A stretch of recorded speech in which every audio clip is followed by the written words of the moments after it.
ജന്മനാ ശോഷിച്ച ഒരു മനുഷ്യൻ്റെ കൈ, അത് കൈ നീട്ടാൻ ഈശോ പറയുന്നു. നീട്ടാൻ പറയുമ്പോൾ ഈശോയ്ക്ക് അറിയാം അത് കൈ നീട്ടില്ല. എന്താണെന്ന് വെച്ചാൽ അവൻ്റെ ശോഷിച്ച കൈയല്ലേ, അവൻ എങ്ങനെയാണ് അത് നീട്ടുക? എന്നാൽ ഈശോയ്ക്ക് അസാധ്യമായിട്ട് ഒന്നുമില്ല. ഇവിടെ നമ്മുടെ ജീവിതത്തിലെ ശോഷിച്ച ഭാഗങ്ങളാണ് നമുക്ക് ഓരോ പ്രാവശ്യവും, അതായത് നമ്മുടെ പരിമിതികൾ, ഈ ശോഷിച്ച ഭാഗങ്ങളിലാണ് ദൈവപുത്രൻ കൈവയ്ക്കുക. ദൈവപുത്രൻ നമുക്ക് സൗഖ്യം നൽകുക, നമുക്ക് വിടുതൽ നൽകുക. നമുക്ക് അത് കേസാകാം, സാമ്പത്തിക ബുദ്ധിമുട്ടുകളാകാം, അല്ലെങ്കിൽ എഡ്യൂക്കേഷൻ മേഖലയിലാകാം. അപ്പോഴിങ്ങനെയൊക്കെ ഉള്ള ശോഷണം നമ്മുടെ ജീവിതത്തിലുണ്ട്, പരിമിതികളുണ്ട്. ഈ പരിമിതികളെയാണ് കർത്താവിൻ്റെ അടുത്തേക്ക് അമ്മ കൊണ്ടുപോകുന്നത്. ഈ മകന് തൻ്റെ കൂട്ടുകാരെല്ലാം ജോലിയിലായി, തൻ്റെ ഒരു ആഗ്രഹമാണ് അഗ്രികൾച്ചർ ഫീൽഡിലേക്ക് തിരിയണമെന്നുള്ളത്. എന്നാൽ തനിക്ക് അതിന് സാധിക്കുന്നില്ല. ഡിപ്രഷൻ്റെ ടാബ്ലറ്റ് കഴിക്കാൻ തുടങ്ങിയെന്നാണ് നാം കേട്ടത്. അപ്പോൾ അത്രയേറെ സീരിയസ് ആണ് ഈ കാര്യം. അതുകൊണ്ടാണ് ഒരു സാക്ഷ്യമേ ഉള്ളൂ, എന്നാൽ പോലും ഇതിൻ്റെ സമയ ചുരുക്കം. 2 വർഷം കൊണ്ട് നടക്കാത്തത് 15 ദിവസം കൊണ്ട് നടക്കുകയാണ്.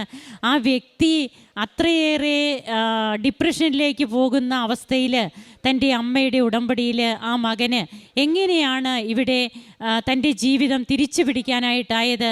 ആ കുഞ്ഞുമായിട്ട് വന്നാണ് സാക്ഷ്യം പറയുന്നത്. അപ്പോൾ ഇവിടെ ശോഷിച്ച നമ്മുടെ ജീവിതത്തിൻ്റെ കുറവുകൾ, അതുകൊണ്ടാണ് it is not by merit but by grace എന്ന് പറയുക. ഇവിടെയൊന്നും നമുക്കൊന്നും ചെയ്യുവാനില്ല. നമ്മുടെ ജീവിതത്തിൽ നമുക്ക് കാര്യങ്ങളൊക്കെ നമ്മുടെ കയ്യിൽ തന്നെയുണ്ട്, പ്രോപ്പർട്ടി ഉണ്ട്. എന്തുകൊണ്ട് നമുക്കത് വിറ്റ് പോകുന്നില്ല നമുക്കറിയില്ല. പക്ഷേ ഉടമ്പടിയിൽ വരുമ്പോൾ അമ്മയ്ക്കറിയാം അതെപ്പോൾ എങ്ങനെ സാധ്യമാകുമെന്ന്. ഇന്ന് തൻ്റെ ആത്മീയ ജീവിതം അതിൽ മാറ്റങ്ങൾ സംഭവിച്ചു.